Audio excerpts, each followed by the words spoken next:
Hello प्यारे बच्चों, मैं हूं आपका भैया ऋषभ सिंह और आप सभी का आपके अपने YouTube परिवार ऋषि यस क्लासेस पर स्वागत करता हूं। और आज के इस वीडियो में हम बात करने वाले हैं बीएससी सेकेंड ईयर के थर्ड सेमेस्टर केमिस्ट्री का जो हमारा पेपर है chemical dynamics and coordination chemistry, उसके अंतर्गत जो हमारा यूनिट फर्स्ट है जिसमें हम केमिकल काइनेटिक्स के बारे में पढ़ते हैं, उसी का ही हम एक और टॉपिक का लेक्चर लेकर आ चुके हैं।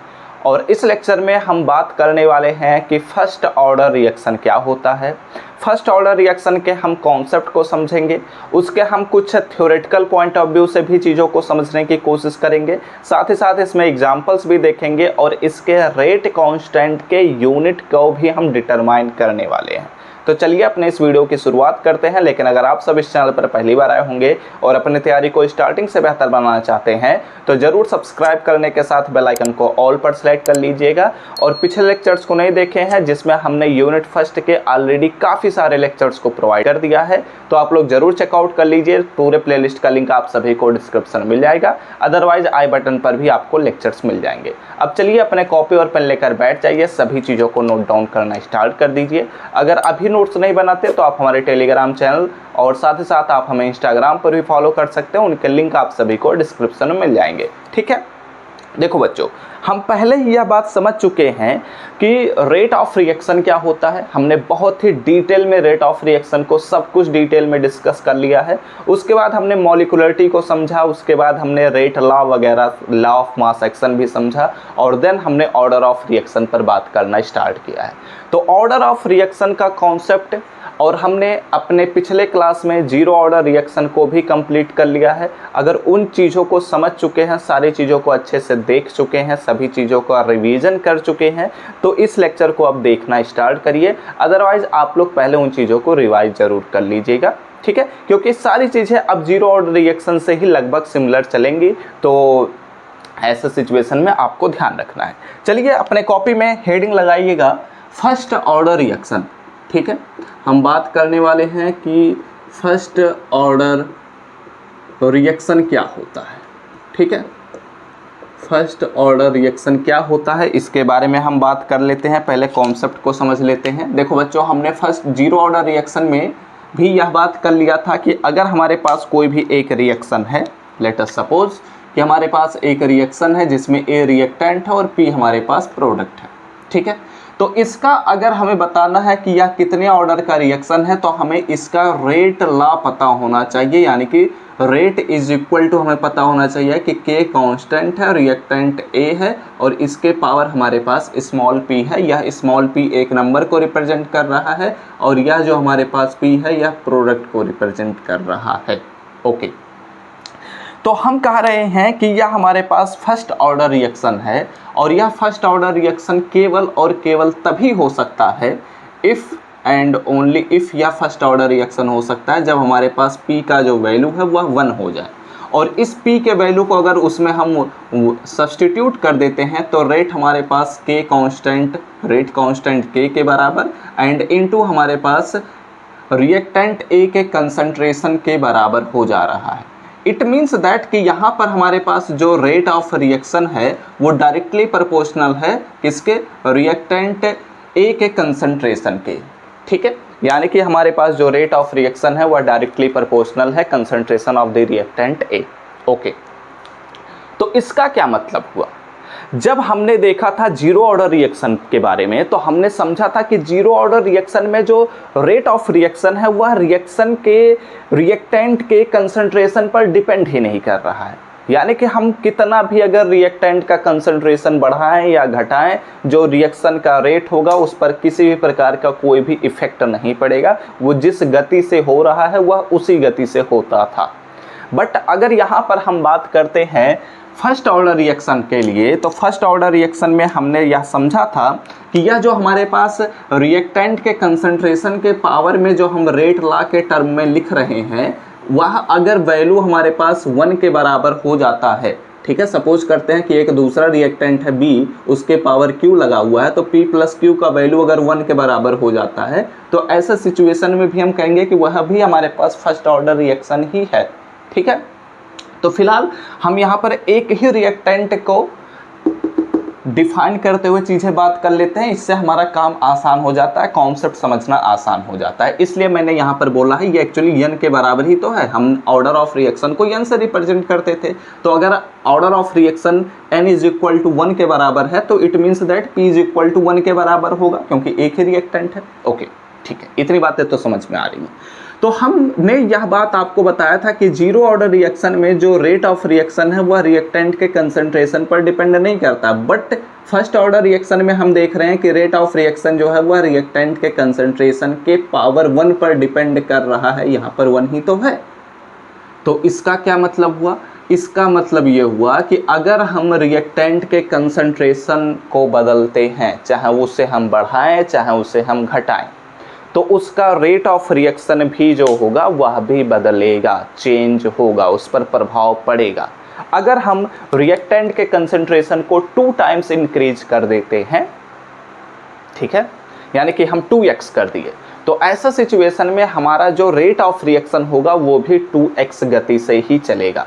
जितना हम रिएक्टेंट के कंसंट्रेशन को बढ़ाएंगे उतनी ही तेजी से रेट ऑफ रिएक्शन भी बदलेगा। ठीक है, तो ये एक्चुअली कहने का मतलब है, और फर्स्ट ऑर्डर रिएक्शन यहाँ पर यही बात बताता भी है। एग्जाम्पल के तौर पर हमारे पास बहुत सारे एग्जाम्पल्स अभी आपको मैं बताऊंगा। एग्जाम्पल के तौर पर एक छोटा सा एग्जाम्पल चलो मैं बता भी देता हूँ। हम सपोज कर लेते हैं कि हमारे पास है एथिल क्लोराइड, ठीक है, यानी कि C2H5Cl है, ठीक है। तो अब इसमें जब हम इसका डिकम्पोजिशन देखते हैं तो यहाँ पर हमारे पास बनता है एथीन, यानी कि C2H4 बनता है, एंड प्लस हमारे पास HCl बाहर निकल जाता है। तो इस रिएक्शन के अगर हम रेट ऑफ रिएक्शन पर बात करते हैं तो रेट ऑफ रिएक्शन जो होता है वह K इंटू C2H5Cl के पावर 1 के बराबर होता है। यानी कि हमारे पास इस रिएक्शन को हम देख रहे हैं, इस रिएक्शन का जो ऑर्डर है वह 1 है, ठीक है। अगर इसके कंसंट्रेशन को 2 टाइम्स इंक्रीज करेंगे तो हमारे पास रेट ऑफ रिएक्शन भी 2 टाइम्स इंक्रीज हो जाएगा। ओके, तो ये हमारे पास ओवरऑल कॉन्सेप्ट हुआ कि रेट ऑफ रिएक्शन में हम फर्स्ट ऑर्डर रिएक्शन को कैसे समझ सकते हैं। ठीक है, तो यहाँ पर आपको कोई भी कन्फ्यूजन नहीं हुआ होगा। अगर नहीं हुआ है तो लाइक ज़रूर करिएगा, ठीक है। वीडियोज अच्छे लग रहे हो, सारी चीज़ें समझ में आ रही होंगी तो ज़रूर बिना कहे ही लाइक कर दिया करिए, ठीक है। लाइक करने से बस मोटिवेशन मिलता है मुझे, इससे वीडियोस पर कोई भी इफ़ेक्ट नहीं पड़ेगा। हाँ, अगर अच्छा लगता है तो कमेंट करिएगा, उससे प्रभाव पड़ता है, बट लाइक करने से नो इफ़ेक्ट। बट हाँ, मुझे मोटिवेशन मिलता है कि हाँ ऐसे और भी लेक्चर्स को बनाने चाहिए, और भी बेहतर लेक्चर्स को बनाने चाहिए, तो प्लीज़ लाइक इट, ठीक है। आइए बात करते हैं। अब यहाँ पर हमने कॉन्सेप्ट को समझ लिया है, तो चलिए अपने कॉपी में चीज़ों को लिखना स्टार्ट करिएगा कि फर्स्ट ऑर्डर रिएक्शन एक्चुअली होता क्या है। तो यहाँ पर आप लोग इन्वर्टेड कामा में लिख सकते हैं, ठीक है, कि दोज रिएक्शंस हुज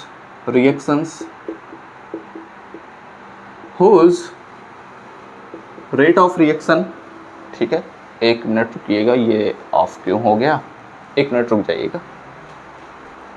ये एक्चुअली सामने एक ट्यूबलाइट रखा हुआ है, वो पता नहीं क्यों ऑफ हो गया। हाँ ठीक है, चलिए। ओके, तो अब क्लियर दिख रहा है ना। एक बारी मैं चेक कर लूँ क्या कैमरा सही से चल रहा है, या फिर उसके बाद हम बात करें। हाँ ठीक है, सारी चीज़ें सही चल रही हैं, ध्यान दीजिएगा। तो दोज रिएक्शंस, ठीक है, those reaction whose rate of reaction, ठीक है, रेट ऑफ रिएक्शन इज, या फिर आप ऐसे लिख सकते हैं डिपेंड्स, ठीक है, depends upon 1 power of concentration of reactant, या रिएक्टेंट्स भी हो सकता है, तो मैं फिलहाल यहाँ पर रिएक्टेंट ही लिख ले रहा हूँ, ठीक है। आर कॉल्ड एज, तो इस प्रकार के ही रिएक्शन को हम कहते हैं आर कॉल्ड या नोन, ठीक है। आर कॉल्ड, इसको ही हम कहते हैं कि यह हमारे पास है फर्स्ट ऑर्डर रिएक्शन है, ठीक है। तो ये हमारे पास डिफिनीशन हो गया। ओके, जो मैंने आपको समझाया वही बातें यहाँ पर लिखा गया है। अब यहाँ पर अगर आप लोग इसे शब्दों के बजाय, ये तो हमने वर्ड्स में चीज़ों को लिख दिया, अब इसे अगर आप लोग थ्योरेटिकली चीज़ों को समझना चाहते हैं तो वही बात मैं फिर से लिख दे रहा हूँ कि A गिव्स आउट हमारे पास P प्रोडक्ट के रूप में मिल रहा है, ठीक है। और इसका रेट ऑफ रिएक्शन हमारे पास रेट लॉ के अकॉर्डिंग इसका रेट ऑफ रिएक्शन क्या है, and rate is equal to हमारे पास K इंटू A⁻⁴ P है, ठीक है। या फिर आप ऐसे भी लिख सकते हैं कि यहाँ पर 1 है, ठीक है, क्योंकि यह हमारे पास फर्स्ट ऑर्डर रिएक्शन है। तो दिस इम्प्लाइज दैट हमारे पास क्या मिलेगा, रेट इज इक्वल टू हमारे पास K concentration of reactant A हो जाएगा, ठीक है।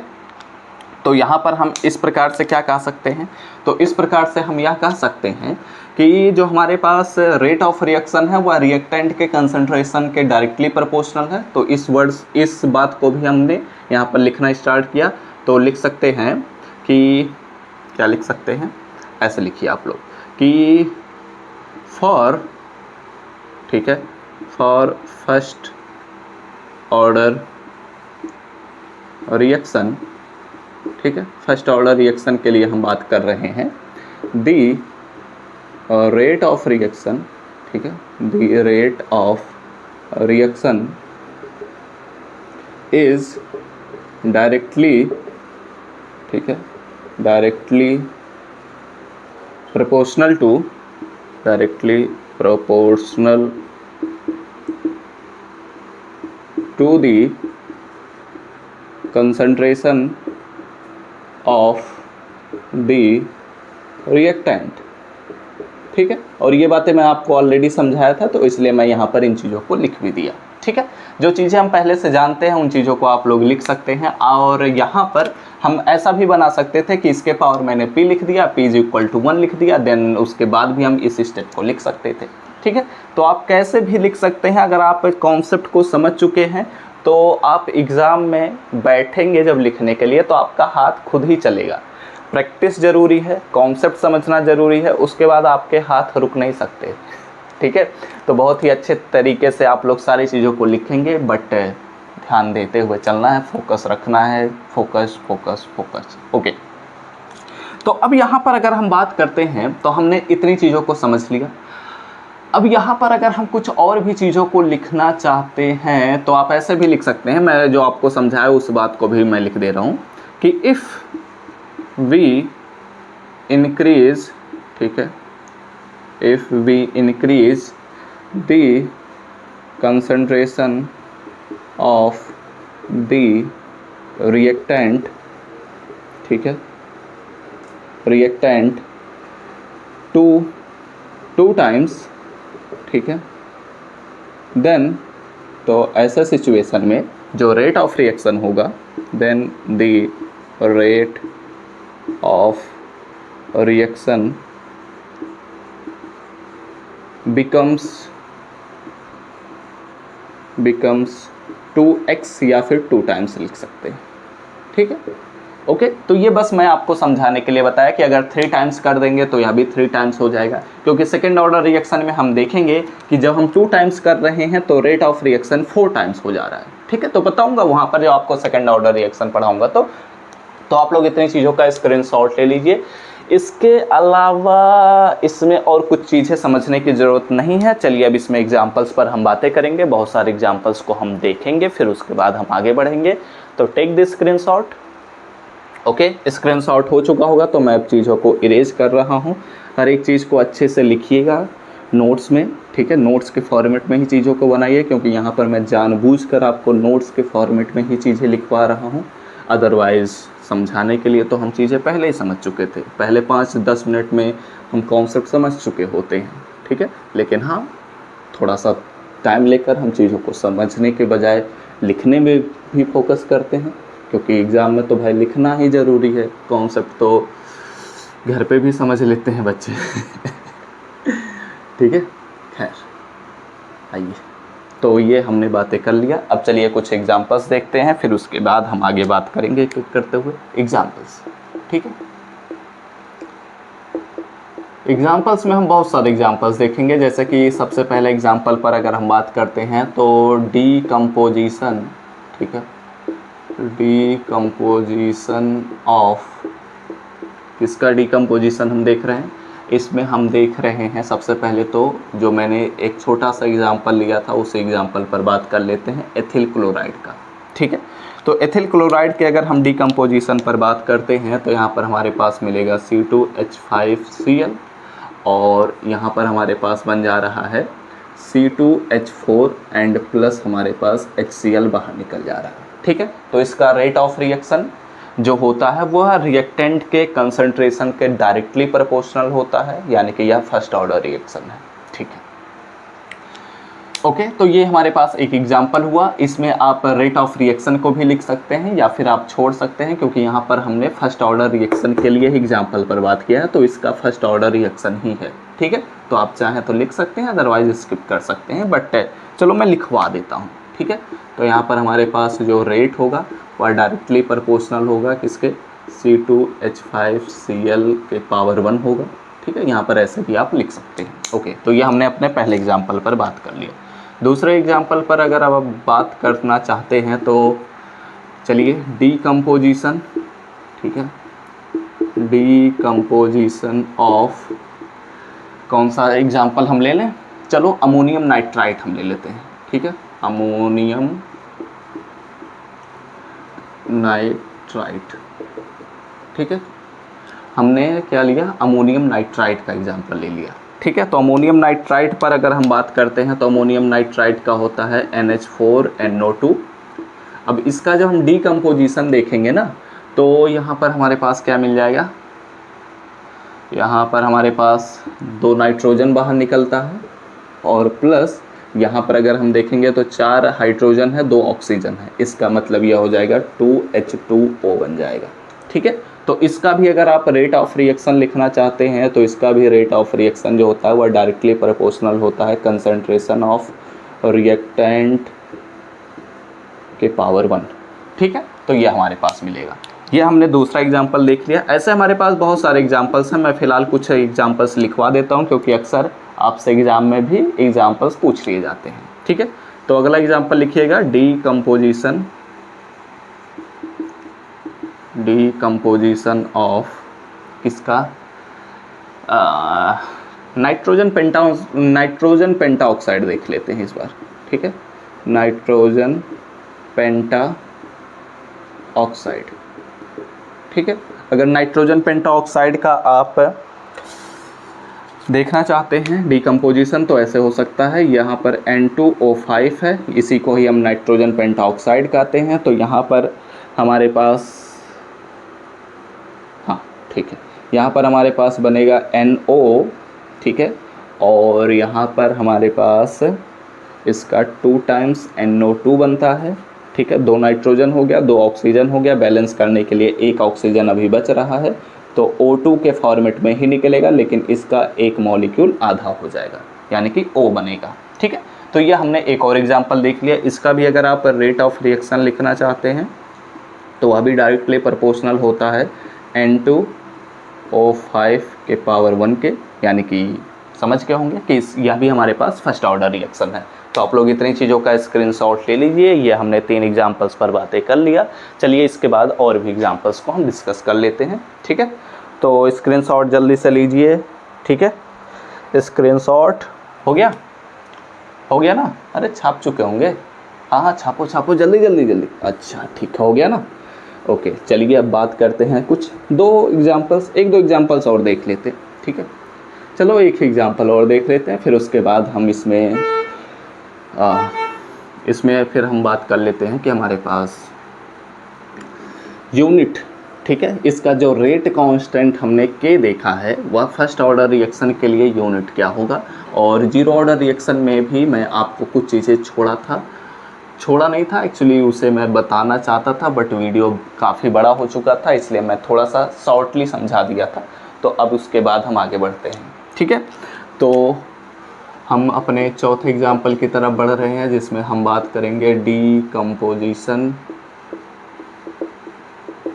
ऑफ सल्फोनिल क्लोराइड, यानी कि SO2Cl2। ठीक है, ये हमारे पास क्या होता है, सल्फोनिल क्लोराइड होता है।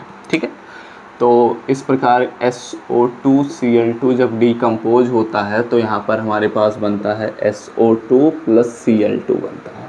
ठीक है, इसका भी रेट ऑफ रिएक्शन आप देखेंगे तो इसके कंसंट्रेशन के डायरेक्टली प्रोपोर्शनल है, यानी कि यह भी फर्स्ट ऑर्डर रिएक्शन है।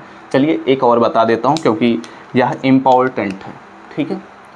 पांचवा, ठीक है, हाइड्रोजन पर ऑक्साइड है, डायरेक्ट मैं रिएक्शन लिख दूँ, अच्छा चलो मैं लिखवा दे रहा हूँ, ठीक है। डीकम्पोजिशन ऑफ, ठीक है, हाइड्रोजन पर ऑक्साइड यानी कि H2O2। तो इसका डीकम्पोजिशन आप जब देखेंगे तो H2O2 जो होता है यह एक मॉलिक्यूल बनाता है H2O, और एक मॉलिक्यूल क्या होता है, डीकम्पोज हो जाता है, ठीक है। ऑक्सीजन का एक मॉलिक्यूल O2 के फॉर्म में बाहर निकलेगा, तो चूंकि यहाँ पर ऑक्सीजन रिएक्शन को बैलेंस करने के लिए हाफ O2 हो जाएगा, ठीक है। तो ये हमारे पास कुछ एग्जाम्पल्स हुए जो कि फर्स्ट ऑर्डर रिएक्शन के हैं। इनके अलावा और भी एग्जाम्पल्स हो सकते हैं और होंगे ही, बट हमें हर एक रिएक्शन के लिए ज़रूरी नहीं है कि ये चीज़ें पता करनी पड़े। हाँ, बट एग्ज़ाम में कुछ रिएक्शंस स्पेसिफिक होते हैं जो पूछ लिए जाते हैं, तो हमने वही बातें आपको यहाँ पर बताई हैं, ठीक है। तो आप लोग इतनी चीज़ों का फिर से स्क्रीनशॉट ले लीजिए, उसके बाद हम यूनिट्स पर बात कर लेते हैं। Take the screenshot, okay, screenshot ले लिया करिए जैसे ही मैं साइड हो जाऊं, ठीक है। चलिए अब बात करते हैं अगले पॉइंट की तरफ। अब हम बात करते हैं कुछ और भी अच्छी बातों पर, ठीक है। चलिए अब देखो बच्चों, मैंने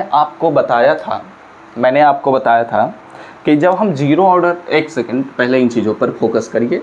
हमने आपको अभी बताया कि हमारे पास फर्स्ट ऑर्डर रिएक्शन का जो रेट ऑफ रिएक्शन है वह K into concentration of A के बराबर है, ठीक है, ओके।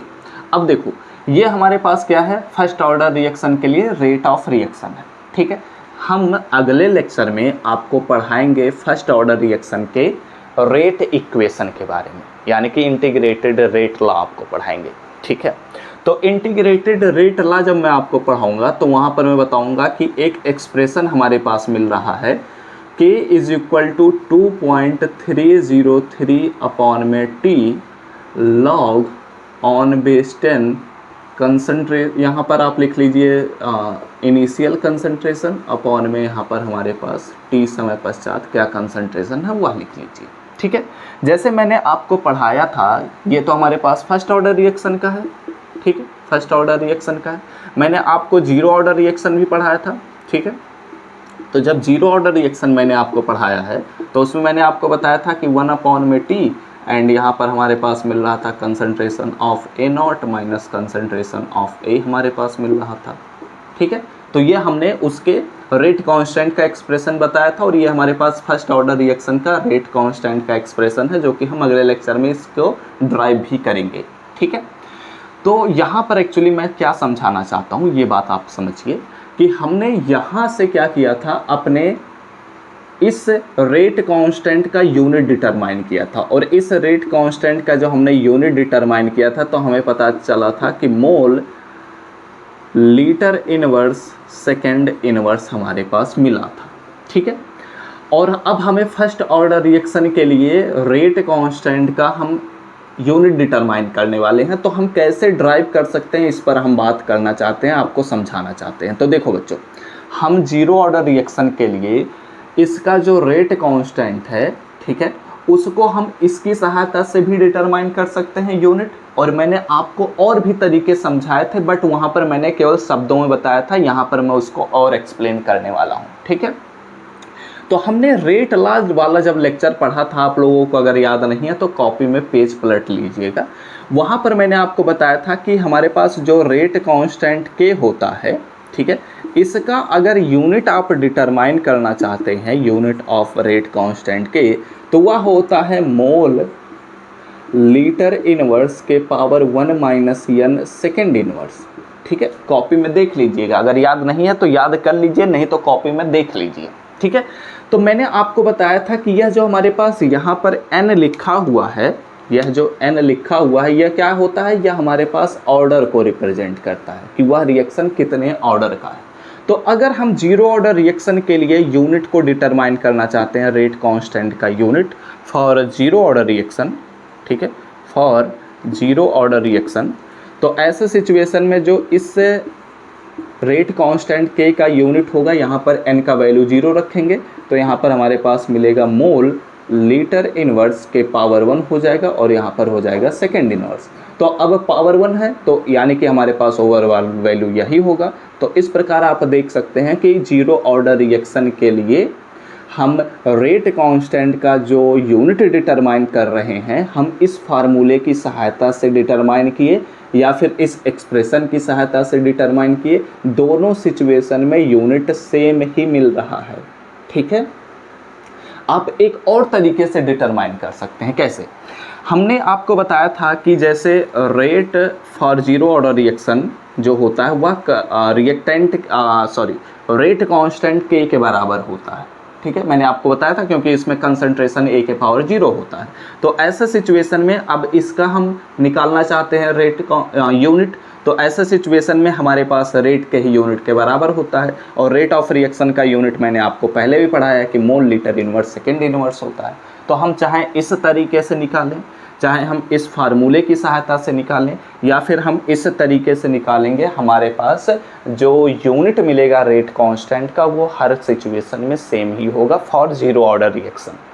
ऐसे ही अगर हम फर्स्ट ऑर्डर रिएक्शन के लिए बात करते हैं तो चाहे हम इसकी सहायता से निकालें, चाहे हम इसकी सहायता से निकालें या फिर हम इस जनरल फार्मूले की सहायता से निकालें, हम हर सिचुएशन में एक ही यूनिट को प्राप्त करेंगे।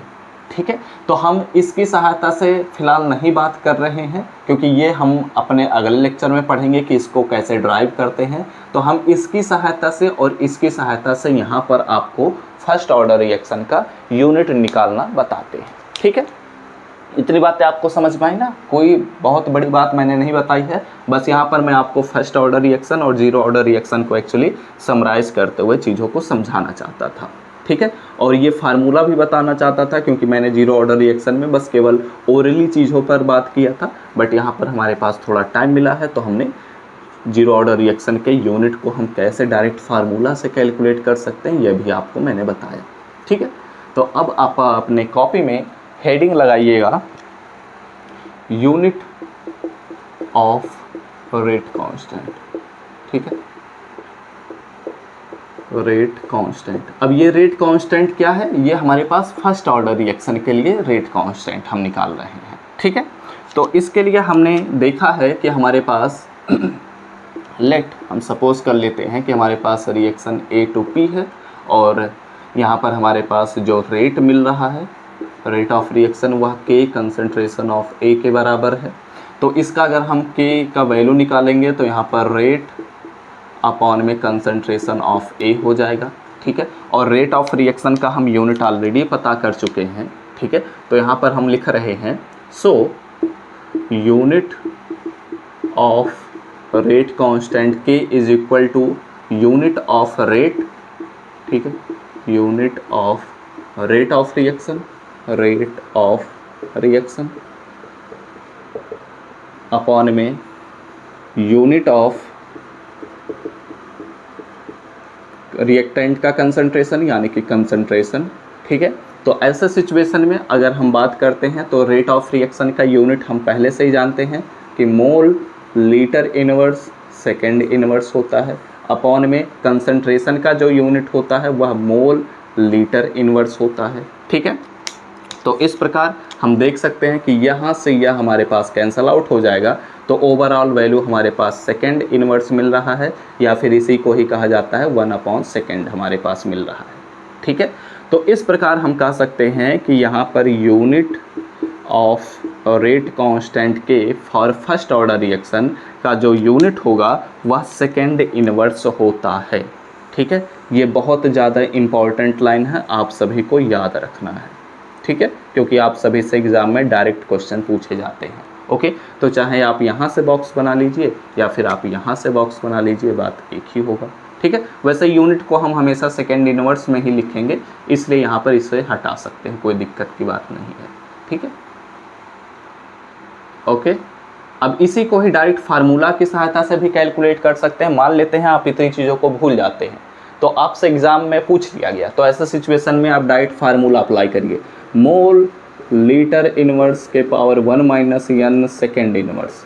ठीक है। यहाँ पर n का वैल्यू 1 पुट करिए क्योंकि ऑर्डर को रिप्रेजेंट कर रहा है और फर्स्ट ऑर्डर रिएक्शन के लिए हम बात कर रहे हैं, तो मोल लीटर इनवर्स के पावर 1 - 1 और यहाँ पर हो जाएगा सेकेंड इनवर्स। तो ये हमारे पास ओवरऑल वैल्यू 0 हो गया और किसी के पावर 0 होता है वो तो वह 1 होता है, 1 × सेकेंड इनवर्स होगा, तो ओवरऑल हमारे पास वैल्यू सेकेंड इनवर्स मिल रहा है। ठीक है, तो इस प्रकार भी हम कैलकुलेट कर सकते हैं। तो आप चाहें जैसे भी कैलकुलेट कर सकते हैं। आप इतनी चीज़ों का स्क्रीनशॉट ले लीजिए। यह हमने फर्स्ट ऑर्डर रिएक्शन पर बातें कर लिया है, तो स्क्रीनशॉट हो चुका होगा। तो अब इस लेक्चर को यहीं पर हम समाप्त करते हैं। अगले लेक्चर में हम मिलेंगे जिसमें हम फर्स्ट ऑर्डर रिएक्शन के इंटीग्रेटेड रेट लॉ इक्वेशन या रेट इक्वेशन पर बात करेंगे।